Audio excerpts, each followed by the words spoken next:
नमस्कार दोस्तों। आज हम नवंबर के ट्रांजैक्शन पास करेंगे। लास्ट वीडियो में हमने अप्रैल के ट्रांजैक्शन पास किए, देखा था कि किस प्रकार से प्रोडक्शन कंपनी में हम रॉ मटेरियल परचेज करते हैं और उसको सेटअप करते हैं। आज हम नवंबर की इंट्रियाँ पास करेंगे। तो नवंबर की इंट्रियों में हम पहले अपनी जो वर्कर्स की सैलरी डिफाइन करेंगे। तो सैलरी डिफाइन करने के लिए हमें यहाँ से अपने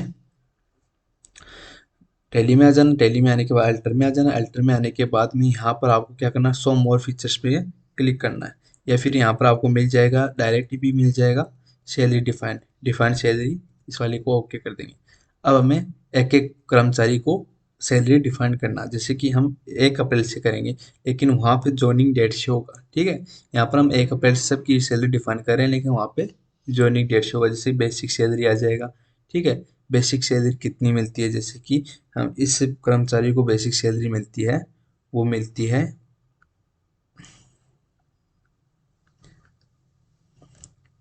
जैसे कि मोहित कुमार है। मोहित कुमार को बेसिक सैलरी मिलती है 9,135। तो 9,135 यहाँ पर हम डिफाइन कर देंगे और यहाँ पर इसको क्लिक कर देंगे। फिर मिलता है इसको डीए। ठीक है, फिर मिलता है इसको एचआरए, फिर मिलता है इसको टीए।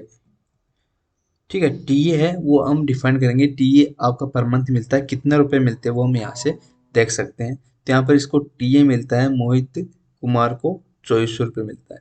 हम यहाँ पर डायरेक्ट 2400 रुपये प्रत्येक मंथ का देते हैं, यानी कि इसका बेसिक सैलरी पर परसेंटेज भी दे सकते हैं, जैसे कि लास्ट हमने देखा था उस प्रकार से हम परसेंटेज भी दे सकते हैं कंपाउंड वैल्यू रख के। लेकिन हम क्या कर रहे हैं, इसको फ्लैट रेट दे रहे हैं कि भाई इतना इसको मिलेगा ही मिलेगा। तो यहाँ पर 2400 का टीए है वो इसको मिलेगा, तो यहाँ पर 2400 हम फेड कर देंगे। ठीक है, एंटर कर देंगे। फिर यहाँ पर आपको क्या करना है, ओवर टाइम लेना है। तो जैसे ओवर टाइम ले लेंगे। ठीक है, ओवर टाइम कितना रुपए मिलता है पर मंथ, पर हावर का, जैसे कि इसको मोहित कुमार को 200 रुपये ओवर टाइम का मिलता है पर हावर। तो 200 रुपये हम यहाँ पर प्लेस कर देंगे, यहाँ पर आना चाहिए हावर। ठीक, हावर का 200 रुपये उसको मिलता है। ठीक है, फिर हम इसका EPF डिडक्शन रख लेंगे, फिर ESI डिडक्शन रख लेंगे, फिर जो अपने एम्प्लॉयर है उसका कंट्रीब्यूशन हम यहाँ पर ऐड कर लेंगे। इस प्रकार से हम इनका जो सैलरी है वो डिफाइन कर लेंगे। इससे अधिक भी कोई चीज़ हो तो वो हम यहाँ पर डिफाइन कर लेंगे। तो यहाँ पर इसको एंड ऑफ लिस्ट करते हुए इसको एक्सेप्ट करवा देंगे। इसी प्रकार हम यहाँ पर मुन्ना शर्मा का भी कर लेंगे। यहाँ पर 1 अप्रैल ले लेंगे, कंट्रीब्यूशन आ जाएंगे और एंड ऑफ लिस्ट कर देंगे, एक्सेप्ट करवा देंगे। फिर नेक्स्ट आता है आपका मुकेश भास्कर। मुकेश भास्कर को हम 1 अप्रैल से ले लेंगे। यहाँ पर डेट ऑफ ज्वाइनिंग आएगी, कैन की आप कब से इसको सैलरी दे रहे हो वो आ जाएगी। ठीक है, इसका एक सीक्वेंस होता है, सीक्वेंस के हिसाब से हमें इसको ऐड करना होता है। फिर यहाँ पर आ जाता है मुनेश कुमार। मुनेश कुमार की सैलरी है, मुनेश कुमार की है 9,135।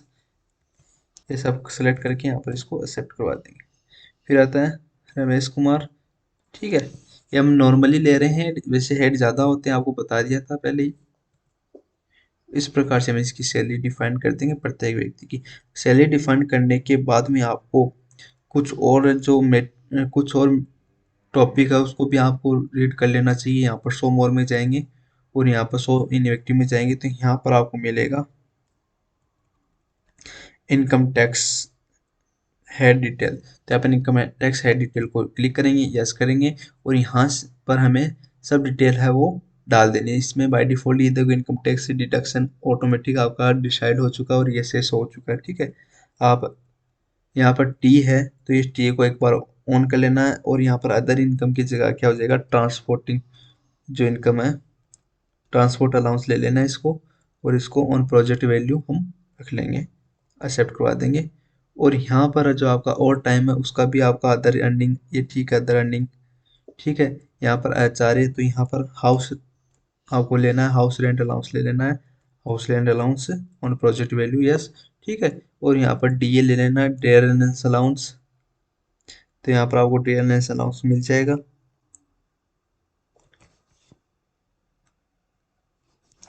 सिलेक्ट कर लेना है और ऐस कर देना है। फिर यहाँ पर बेसिक सैलरी के नाम से बेसिक पे सैलरी मिल जाएगी, आपको इसको सिलेक्ट कर लेना है। ये इस प्रकार से आप सभी चीज़ों को सिलेक्ट करके रेक्टिफाई कर लेना है। ठीक है, फिर यहाँ पर नीचे इनकम टैक्स डिक्लेरेशन है, वो भी आपको, अगर आप अपनी कंपनी को डिक्लेरेशन देते हैं कि हमारे पास इस संस्था की इनकम के अलावा और भी इनकम आती है, तो यहाँ पर हम डाल सकते हैं। यहाँ पर एम्प्लॉय की डिटेल आ जाएगी, सभी एम्प्लॉय की पैन कार्ड वगैरह की डिटेल। कब से सैलरी इसकी स्टार्ट है। यहाँ पर हाउस रेंट अलाउंस की डिटेल हम डाल देंगे, ऑल एनी कर लेंगे। और यहाँ पर हम इफेक्टिव फ्रॉम की कब से इफेक्ट होगी, तो यहाँ पर 1 अप्रैल से हम कर लेते हैं।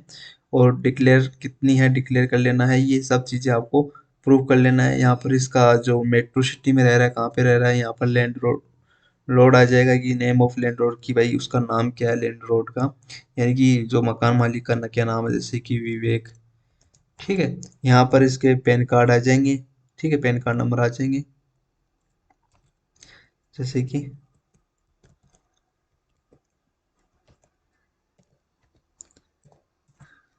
इस प्रकार से सबकी डिटेल आपको डाल देनी है। इस प्रकार से हम अपने जो हाउस रेंट जिसको मिलेगा उसके लिए डिटेल आ जाएगी। यहाँ पर ट्रेवलर्स अलाउंस आ जाएगा, यहाँ पर ट्रांसपोर्टिंग अलाउंस आ जाएगा, यहाँ पर चिल्ड्रेन एजुकेशन अलाउंस आ जाएगा कि भाई किसका कितने बच्चे हैं उसकी डिटेल हम यहाँ पर डाल देंगे। जैसे इफेक्टिव फ्रॉम आ जाएगी, नंबर ऑफ चिल्ड्रेन यहाँ पर आ जाएगा।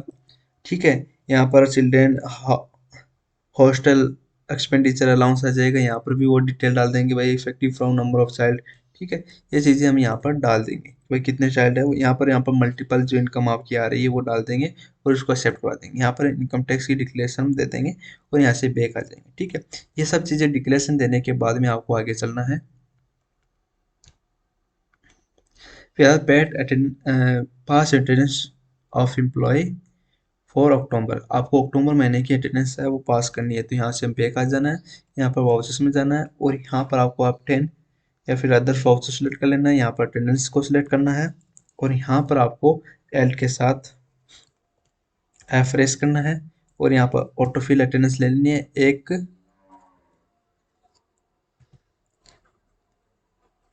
यहाँ पर वाउचर डेट आ जाएगी 1/5, यहाँ पर ऑल। और यहाँ पर अटेंडेंस आपको कौन सी लेना है, एब्सेंट लेनी है प्रेजेंट लेनी है। तो यहाँ पर हम पॉजिटिव अटेंडेंस लेनी है नेगेटिव अटेंडेंस लेनी है वो हम पे डिपेंड करता है। तो हम यहाँ पर देखते हैं कि भाई हमारी जो अटेंडेंस है वो कौन सी है, पॉजिटिव है या यहाँ प्रेजेंट। हमने प्रेजेंट लिया है, इनकी पॉजिटिव अटेंडेंस लिए तो प्रेजेंट है, वो हम एक बार 31 डाल देते हैं कि सभी का 31 आ जाएगा। ठीक है, अब यहाँ पर हम देख लेते हैं कि भाई सबका 31 ये क्या है। जैसे कि ये 30 मुकेश भास्कर, मोहित कुमार कितने दिन प्रेजेंट हुआ है, तो मोहित कुमार का आपका आ जाएगा 31 दिन प्रेजेंट है। फिर आपका आ जाएगा शर्मा का 28 दिन प्रेजेंट है, तो इसका 28 दिन हम यहाँ पर लगा देंगे। जितना दिन प्रेजेंट रहा उतना ये आपको अपने अटेंडेंस रजिस्टर में जो अटेंडेंस रजिस्टर होता है वहाँ से देख के हमें लगाना होता है। ठीक है, तो यहाँ पर नेक्स्ट आपका आ जाएगा मुकेश भास्कर 31 दिन प्रेजेंट है। फिर मुनेश कुमार 31, रमेश कुमार 30 डेज प्रेजेंट है। इस प्रकार से इनकी प्रेजेंट है वो डाल देनी है हमें और इसको एक्सेप्ट करवा देना है। ठीक है, ये अटेंडेंस डिटेल होगी। अटेंडेंस डिटेल के साथ में इसने क्या किया, ओवर टाइम भी किया है। ठीक है, तो ओवर टाइम की भी हमें डिटेल वो डाल देनी है। तो यहाँ पर कंट्रोल के साथ आप फ्रेश करेंगे, ऑटो फिल करेंगे, वाउचर डेट डाल देंगे, यहाँ पर ऑल एम्प्लॉय ले लेंगे, यहाँ पर ओवर टाइम की डाल देंगे, यहाँ पर कितना घंटे मैनुअल 15 घंटे का ओवर टाइम, यहाँ पर 0 ले लेंगे और यहाँ पर हम मैनुअल डाल देंगे। जैसे कि मोहित कुमार कितना ओवर टाइम किया 15 आवर, तो 15 यहाँ पर लगा देंगे और हावर ले लेंगे। फिर यहाँ पर नेक्स्ट है वो कितना किया है, वो 20 आवर किया तो 20 आवर यहाँ पर ले लेंगे और इंटर कर देंगे। फिर नेक्स्ट आता है आपका ये 31 आवर, 15 आवर इसने और टाइम किया तो 15 आवर यहाँ पर ले लेंगे। फिर मुनेश कुमार ने 28 आवर और टाइम किया तो 28 आवर्स ले लेंगे। और फिर यहाँ पर इसने 31 आवर्स ओवर टाइम किया तो 31 आवर्स ओवर टाइम ले लेंगे। तो ये ओवर टाइम की डिटेल आ जाएगी। ठीक है, फिर यहाँ पर आपका गोडाउन रेंट आपने पेमेंट किया तो गोडाउन रेंट 20,000 आपने पेमेंट किया बाई चेक, तो यहाँ पर हम गोडाउन पेमेंट हम ले लेंगे। यहाँ पर बैक आ जाएंगे, यहाँ पर वाउचर्स में चलेंगे, यहाँ पर पेमेंट वाउचर में आ जाएंगे और यहाँ पर हम क्या कर देंगे, पेमेंट है वो किससे किया है, चेक से किया है। तो यहाँ पर आ जाएगा चेक, आपका बैंक से पेमेंट डिडक्ट हो जाएगा। रेंट की आपको एक लेजर बनानी पड़ेगी,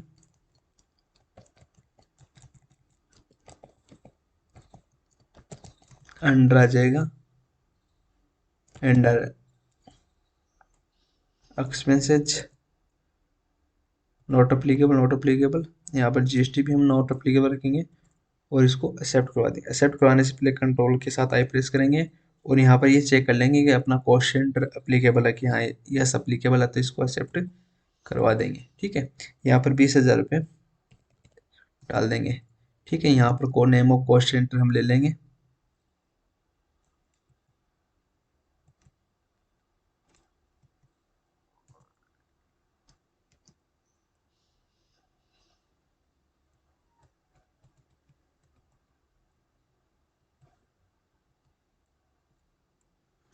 रॉ मटेरियल गोडाउन 5,000।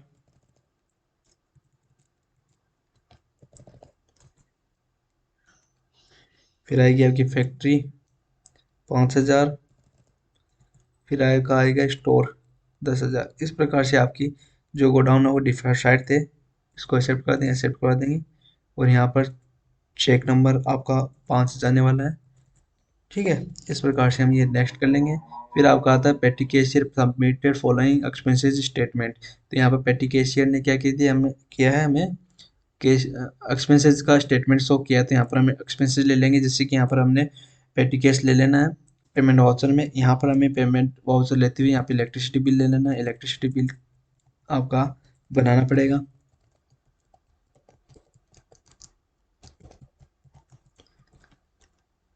एक्सेप्ट करवा लेंगे। कितने का अमाउंट है? 3,000। यहाँ पर कॉस्ट सेंटर हम ऑफ रखेंगे। ढुलाई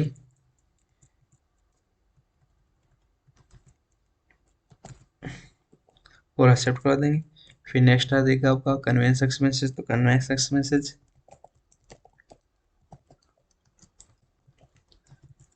डायरेक्ट एक्सपेंसेस एक्सेप्ट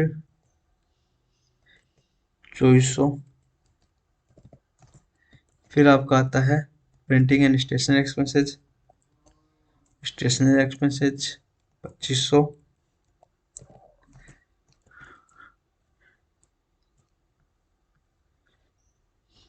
ठीक है, इस चीज़ें हम एक्सेप्ट करवा देंगे। आगे चलते हैं। फिर fund transfer of R 50,000 to petty cashier. Petty cashier को हमने फंड ट्रांसफर किया तो कॉन्ट्रा वाउचर से हम फंड ट्रांसफर कर देंगे। यहाँ पर आपको पेटी कैशियर ले लेना है और कैश ले लेना है। और कितना पेमेंट हमने ट्रांसफर किया 50,000, तो 50,000 हम यहाँ से ट्रांसफ़र कर देंगे। फिर नेक्स्ट आता है आपका transfer following item raw material godown to factory godown. यहाँ पर हमें क्या करना है, ए गोडाउन से दूसरे गोडाउन में आपको अपना जो मटेरियल है वो सेंड करना है। तो यहाँ पर हम पहले बैक आ जाएंगे और यहाँ पर हम की रेट में चलेंगे, सॉरी अल्टर में चलेंगे। अल्टर में चलने के बाद हम वाउचर टाइम में चलेंगे। वाउचर टाइम में चलने के बाद में आपको स्टॉक जनरल फाइंड करना है। स्टॉक जनरल फाइंड करने के बाद में यहाँ पर इंटर करते हुए आगे बढ़ना है और आगे बढ़ना है। यहाँ पर हम लिख देंगे ट्रांसफर। यहाँ पर ट्रांसफर लिख देंगे और यहाँ पर ट्रांसफर क्लास को यस कर देंगे और एक्सेप्ट करवा देंगे। ठीक है, यहाँ से बैक आ जाएंगे। यहाँ से बैक आ जाएंगे और वाउचर्स में चलेंगे और यहाँ पर हमें अदर वाउचर को सिलेक्ट करना है, जैसे कि यहाँ पर एल्ट से हम कर सकते हैं। फिर यहाँ पर हमें ये ट्रांसफर वाली क्लास है वो सिलेक्ट कर लेनी है, तो ट्रांसफर हम सिलेक्ट कर लेंगे। यहाँ पर डेस्टिनेशन गोडाउन कौन सा है, तो डेस्टिनेशन गोडाउन आपका फैक्ट्री, तो यहाँ पर फैक्ट्री को ले लेंगे। और यहाँ पर इनकी डेस्टिनेशन होनी कि कहाँ पे भेजना है, फैक्ट्री में भेजना है और क्या क्या चीज़ भेजनी है वो हमें यहाँ पर ले लेना है। जैसे कि इंटेल का आपका प्रोसेसर हो जाएगा, कितना आप 25 क्वांटिटी हम सेंड कर रहे हैं, सॉरी रॉ मटेरियल से सेंड कर रहे हैं 25 क्वांटिटी, तो ये अमाउंट वगैरह ऑटोमेटिक ले लेगा जैसा आपका इसका एक्चुअल अमाउंट है। ठीक है, ए एम डी हम ले लेंगे यहाँ पर। ठीक है, रॉ मटेरियल से जाएगा और 25 क्वांटिटी इसकी जाएगी। इस प्रकार से आपके जो सभी आइटम हैं वो सिलेक्ट कर लेने हैं। टोटल 11 आइटम है, 11 आइटम वो सिलेक्ट कर लेना, एंड ऑफ लिस्ट कर लेना है और इसको एक्सेप्ट करवा देना है।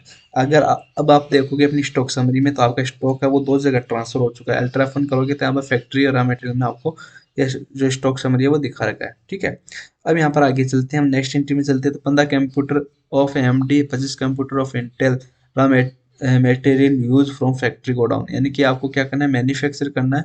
15 कंप्यूटर AMD का करना है और 25 कंप्यूटर आपको इंटेल के करने हैं। ठीक है, और यहाँ पर वेजेज दी गई 55,000 का पेड करना है, कैश करना है और ओवर हेड करना है। तो यहाँ पर देखो 55,000 का पेमेंट दे रखा है, तो दोनों का दे रखा है। ठीक है, दोनों का कमांड दे रखा है। ठीक है, और यहाँ पर 15,000 ओवर हेड है वो दोनों का कमांड दे रखा है।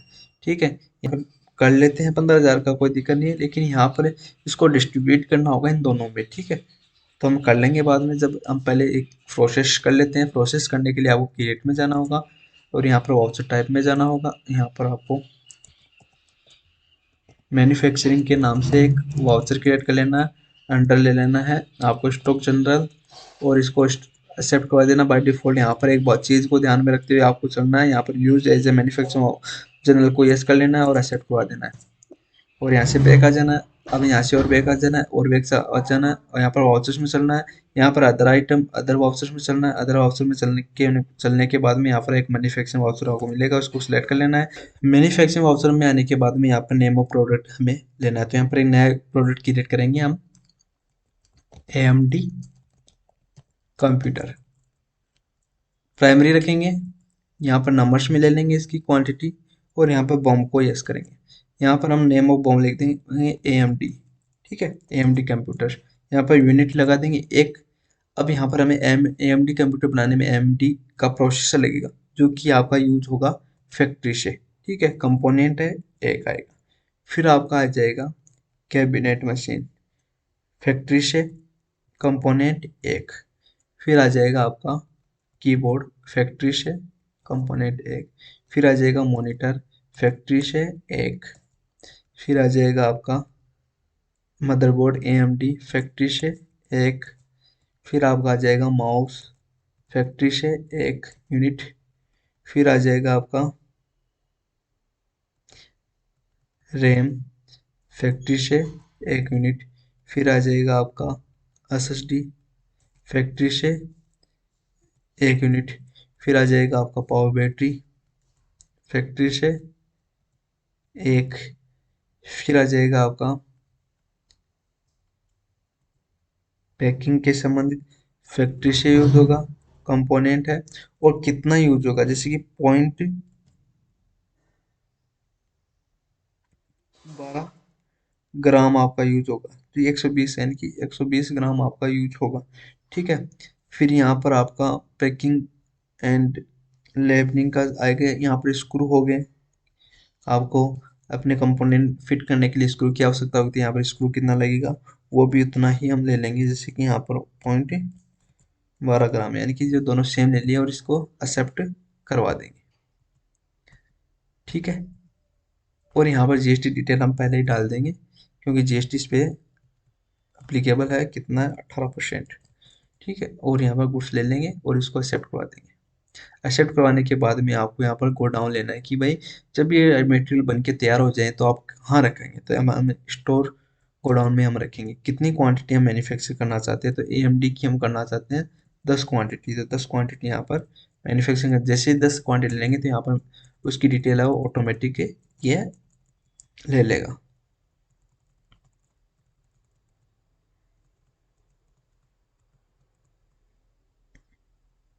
यहाँ पर एडिशनल कॉस्ट आपकी है जो भी आती है वो हमें डाल देनी है। टाइप है of additional cost, type of additional cost में हम डालेंगे वेजेस 55,000 का, तो 55,000 इसमें नहीं लगा, इसमें लगा है आपका 25,000, यानी कि यहाँ पर माना कि हमने 25,000 वेजेस लगाया, तो यहाँ पर हम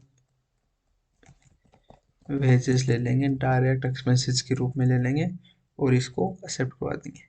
परसेंटेज में लेना है तो एक कंप्यूटर कितना परसेंट वेजेस लगता है वो यहाँ पर ले लेंगे, फिर एक साल ले लेंगे, तो यहाँ पर हम माना कि 25,000 लगता है।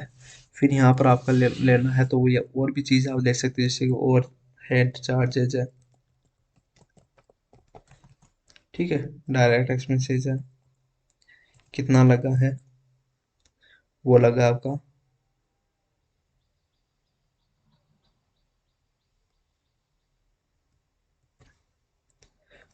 5,000, ठीक है। इस प्रकार से पावर एक्सपेंसेस जो भी आपका एक्सपेंसेस है तो वो ऐड कर देना है।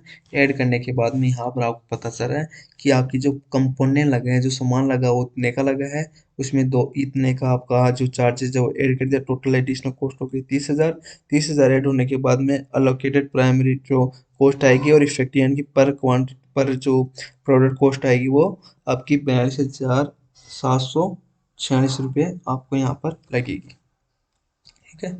इसको हम एक्सेप्ट करवा देंगे। एक्सेप्ट करवाने के बाद में आपको नेक्स्ट जो आइटम है वो क्रिएट करना है, जैसे कि यहाँ पर आ जाएगा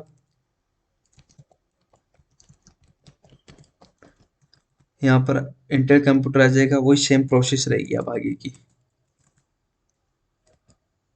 यहाँ पर बॉम्ब को यस कर लेना है, यहाँ पर इंटेल, यहाँ पर यूनिट एक आ जाएगी। यहाँ पर आपका जो इंटेल के लिए क्या क्या चाहिए, कैबिनेट चाहिए, फैक्ट्री से चाहिए और एक नंबर चाहिए। ठीक है, फिर आपका आ जाएगा इंटेल प्रोसेसर चाहिए, फैक्ट्री से चाहिए और एक चाहिए एसएसडी, फैक्ट्री से एक। फिर यहाँ पर पैकिंग एंड लेबलिंग के लिए आपके चार्जेस होंगे, तो यहाँ पर हम वही ले लेंगे 120 ग्राम। ठीक है, और इसी प्रकार इसमें एक चीज़ और लेनी है हमें, स्क्रू। तो कितना स्क्रू हमें चार्ज होगा वो भी हम यहाँ पर ले लेना है। स्क्रू आपका कितना लगेगा, फैक्ट्री से 120। ठीक है, इस प्रकार से सभी कंपोनेंट हमें ऐड कर लेने हैं। यहाँ से आगे बढ़ जाना है, आगे बढ़ जाना है।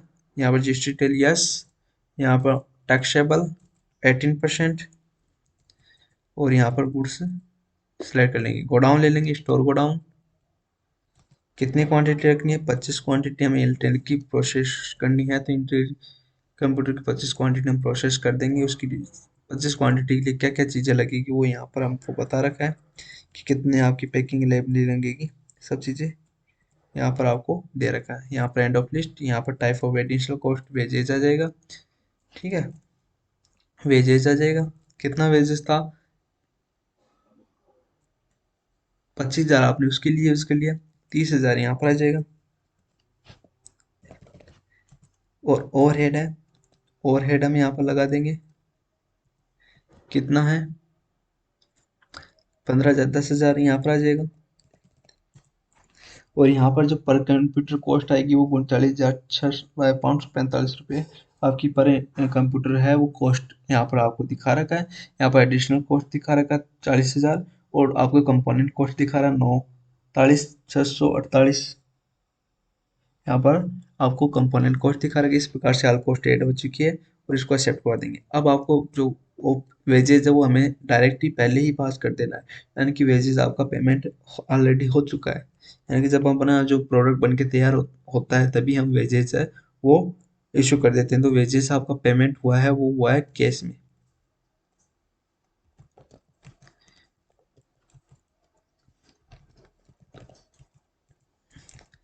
यहाँ पर वेजेस में आपकी कॉस्ट सेंटर अप्लीकेबल है, तो कॉस्ट सेंटर हम क्या कर देंगे, डिसअलाउ कर देंगे। तो यहाँ पर कंट्रोल इंटर और यहाँ पर कंट्रोल आई और यहाँ पर आपको कॉस्ट सेंटर को क्या कर देना है, नो कर देना है और इसको एक्सेप्ट करवा देना है। ठीक है, एक्सेप्ट करवाने के बाद में आगे बढ़ना है और इसको एक्सेप्ट करवा देना है और यहाँ से बैक आ जाना है। ठीक है, बैक आने के बाद में यहाँ पर आपको नेक्स्ट एंट्री करनी है, sold 10 MD computers, Mahalakshmi computer and receive cheque. तो आपको चेक रिसीव कर लेना और ये जो 10 कंप्यूटर वो सेल कर देना। तो यहाँ पर सेल में आ जाएंगे और यहाँ पर आपको क्या कर देना है, आपकी जो बैंक ले लेनी है और यहाँ पर इसको एक्सेप्ट करवा देना है। यहाँ पर मान लो कि रजिस्टर है, रजिस्टर हो या फिर अनरजिस्टर हो, जिस प्रकार की पार्टी हो यहाँ पर ले लेनी है। यहाँ पर सेल्स ले लेना है, अंडर सेल्स अकाउंट और यहाँ पर आपका GST applicable as a goods, इसको एक्सेप्ट करवा देना है। क्या सेल कर रहे हैं वो यहाँ पे ले लेना है, जैसे कि यहाँ पर AMD कंप्यूटर 10। ठीक है, गोडाउन लेना है अपने को, स्टोर गोडाउन, 10 कंप्यूटर आपको सेल करने हैं। ठीक है, इसकी रेट दे रखी है, आपको दे रखी है 45,000।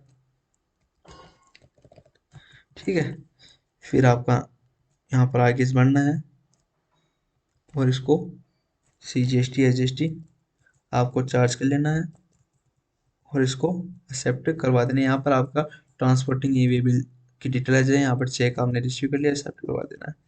ठीक है, ई वे बिल जनरेट करना था हमें, नो करना। ठीक है, हमें कोई बिल जनरेट नहीं करना एक बार। फिर है part, paid A part of payment Balaji computers 5 lakh का, आपको 5 लाख का पेमेंट है वो करना है बालाजी कंप्यूटर्स को। तो यहाँ पर पेमेंट में आ जाएंगे, यहाँ पर अपनी बैंक आ जाएगी, यहाँ पर बालाजी कंप्यूटर्स हम ले लेंगे, श्री बालाजी कंप्यूटर्स के नाम से 45,000 कुछ अमाउंट इसका बाकी है, तो हम यहाँ पर 5 लाख का पेमेंट यहाँ पर करेंगे। 45 लाख में से 5 लाख का इसका पेमेंट है वो कर देंगे। फिर यहाँ पर आपका आ जाएगा इंटेल कंप्यूटर पैड 15, यहाँ पर 15 कंप्यूटर आपको इंटेल के सेल करने हैं के इंस्टीट्यूट थर्सडे क्रेडिट के लिए। ठीक है, तो यहाँ पर आपको सेल कर लेना है। यहाँ पर आम के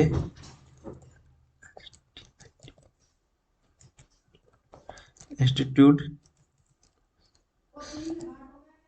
सन्ड्री डेटा शीट्स को रखेंगे। यहाँ पर इसकी डिटेल है वो डाल देना है। ठीक है, यहाँ पर इसके जीएसटी नंबर अगर है तो डाल देना है, अगर नहीं है तो हम स्किप रखेंगे। तो यहाँ पर मैं स्किप रख रहा हूँ और यहाँ पर इस चीज़ को हम डाल देंगे। यहाँ पर इस चीज़ें सभी चीज़ों को एक्सेप्ट करवा देंगे। यहाँ पे सेल्स ले लेंगे। यहाँ पर कंप्यूटर जो आपने इंटेल का सेल किया वो यहाँ पर ले लेना है। और स्टोर गोडाउन से कितनी है, 15 क्वांटिटी हम सेल कर रहे हैं। रेट कितने ले रहे हैं, 44,000 रुपये इसकी ले रहे हैं रेट, और इसको एक्सेप्ट करवा देंगे। ठीक है, सी जीएसटी एडजस्ट यहाँ पर चार्ज कर लेंगे जीएसटी के जीएसटी, और इसको यहाँ पर ट्रांसपोर्टिंग डिटेल डाल देंगे। यहाँ पर इसको रेफरेंस ले लेंगे और यहाँ पर इसको एक्सेप्ट करवा देंगे। ठीक है, यहाँ पर बिल जनरेट हमें नहीं करना है। ठीक है, इतना कर लेने के बाद में हमें सैलरी पेमेंट शो करना होता है। तो सैलरी पेमेंट करने से पहले हमें सैलरी पेमेंट यानी ड्यू करने से पहले हमें ईएसआई और पीएफ डिडक्शन करना होता है। तो ईएसआई पीएफ डिडक्शन हम करेंगे। तो ईएसआई पीएफ डिडक्शन करने से पहले हमें कुछ और सेटिंग कर लेनी है। यानी कि हमने जो हेड पहले बना ली थी उसमें करेक्शन करना होता है इनकम टैक्स के रिगार्डिंग। तो आपको क्या करना है, अल्टर में चलना है। यहाँ पर आपको मिलेंगे आपके पे हेड्स, और यहाँ पर आपको मिलेंगे जो जो डिडक्शन करने हैं उसके सभी के पे हेड हमें क्या करना होगा, रेक्टिफाई करना होगा। जैसे ईपीएफ का जो हेड है वो आपको क्या लेना है, ये यहाँ पर ठीक है, लेकिन यहाँ पर आपको लेना है ईपीएफ में पीएफ डिडक्शन लेना है। ठीक है, तो पीएफ अकाउंट 1 को आपको लेना है। जैसे पीएफ अकाउंट 1 को लेके हम इसको एक्सेप्ट करवा देंगे। फिर आपका ईएसआई डिडक्शन लेना है, तो ईएसआई भी आपका एम्प्लॉय स्टेट इंश्योरेंस में आ जाएगा। ठीक है, एम्प्लॉय स्टेट इंश्योरेंस में आपका ईएसआई है वो आ जाएगा। ठीक है, इसको भी एक्सेप्ट करवा देना है। फिर आपका ईपीएफ ईएसआई कंट्रीब्यूशन लेना है। तो कंट्रीब्यूशन में अब आपको क्या लेना है, यहाँ पर लेना है एपीएस, आपको लेना है एपीएफ, पीएफ अकाउंट लेना है और इसको क्या कर लेना है, एक्सेप्ट करवा लेना है। ठीक है, फिर आपको लेना है ईपीएस, ईपीएस आपको लेना है ईपीएस अकाउंट 10 में लेना है। ठीक है, और इसको एक्सेप्ट कर लेना है। फिर आपको लेना है ईपीएफ, ईपीएफ हो गया, ईएसआई हो गया, ईपीएस हो गया, ईएसआई भी आपको लेना है। ईएसआई आपको लेना है ईपीएस अकाउंट 10 में हम वो ले लेना है। नहीं, ईएसआई का एम्प्लॉय स्टेट इंश्योरेंस में आपको इसको लेके इसको एक्सेप्ट करवा देना है।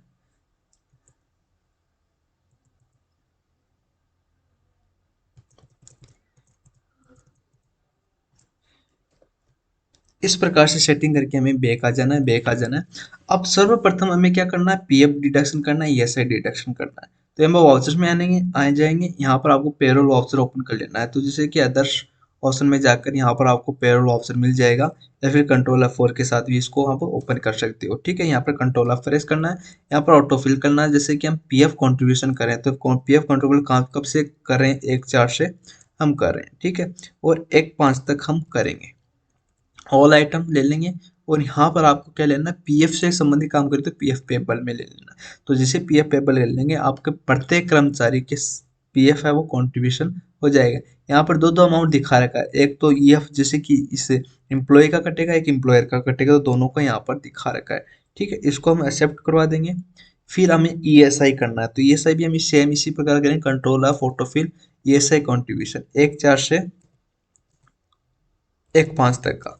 क्योंकि हम 1/4 से 1/5 तक का इसलिए ले रहे हैं कि आपको पता है हमारी टेली है वो क्या है, एजुकेशन मोड में है, इसलिए हम लास्ट की डेटा वो यूज़ नहीं कर पाएंगे। तो हम यहाँ पर इसको अगले मंथ की फर्स्ट डेट को ही करेंगे। ये एस आई पेबल आ जाएगा और यहाँ पर सभी कर्मचारियों की एस आई है वो डिडक्ट होके आ जाएगी। ठीक है, इसको हम एक्सेप्ट करवा देंगे। ठीक है, अब यहाँ पर हम बैक आ जाएंगे।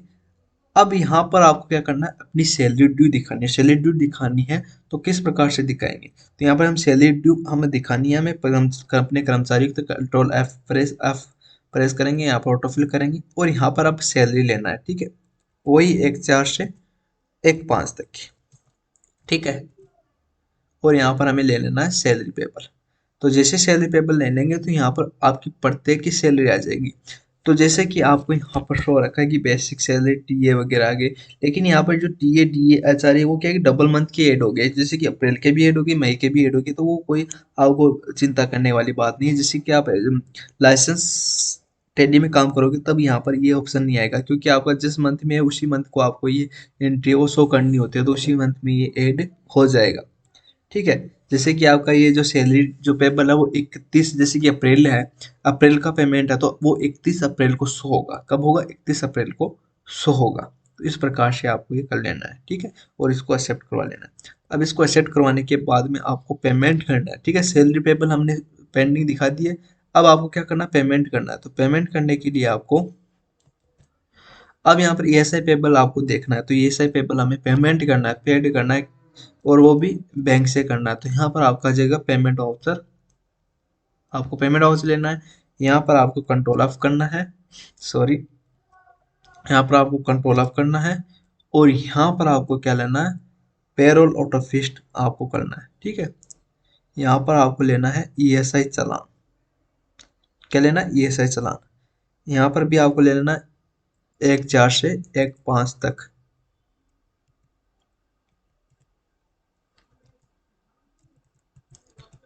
1/4 से 1/5 तक का लेना है। ठीक है। वाउचर डेट 1/5 हो जाएगी, और यहाँ पर ऑल एम्प्लॉय ले लेंगे। ईएसआई पेपल बैंक से पेमेंट करेंगे, तो यहाँ से ही इसका पेमेंट है वो सभी कर्मचारियों को हो जाएगा, मुकेश भास्कर को स्किप करके। ठीक है। और यहाँ पर आपका जो नेक्स्ट आपका हो जाएगा वो हो जाएगा पीएफ का। तो कंट्रोल ऑफ करेंगे, यहाँ पर पेरोल ऑटो, यहाँ पीएफ चालान 1/5 से, सॉरी, 1/4 से 1/5। ठीक है।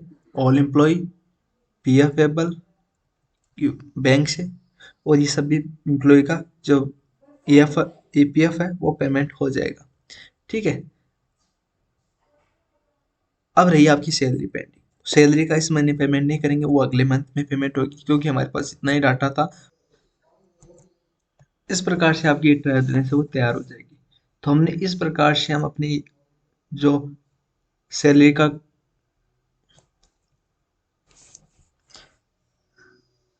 इस प्रकार से हम पेरोल में अपना सैलरी कवर कर सकते हैं, साथ में ईएसआई ईपीएफ का कंट्रीब्यूशन कर सकते हैं, डिडक्शन कर सकते हैं, और उनका पेमेंट किस प्रकार से करते हैं वो सभी प्रोसेस हमने देखी है। और इस प्रकार से आपका जो प्रोडक्शन जो फर्म है वो रनिंग में चल रहा है। अब आगे आने वाली ये वीडियो वो शॉर्ट रहेगी, क्योंकि इतना विस्तार से नहीं बताना पड़ेगा। जब हम स्टार्टिंग फॉर्म करते हो तो उसमें हमें स्टार्टिंग से हमें जीरो लेवल से लेके कंप्लीट बताना होता है, जबकि अब आगे आने वाली वीडियो मैंने शॉर्ट में हो गई, क्योंकि हमारा जो सभी फंडामेंटल तैयार है, यानी कि आपका जो जितना भी फंडामेंटल वो रेडी है, आपको डायरेक्ट क्या करना? पेमेंट करना है। ठीक है। सब चीज़ें हमको डायरेक्ट करनी है। अगले वीडियो एकदम शॉर्ट रहेगा, उसमें सभी चीज़ें हमें डायरेक्ट पेमेंट करनी है, डायरेक्ट करना है, क्योंकि जो क्रिएशन का काम है वो स्टार्टिंग में हो जाता है। तो हमने स्टार्टिंग में सभी क्रिएशन का वर्क है वो कर लिया है। तो अगर आपको वीडियो इंटरेस्टिंग यूजफुल लगा हो तो लाइक एंड शेयर कीजिएगा, और हमें थैंक्स भी भेज सकते हो आप।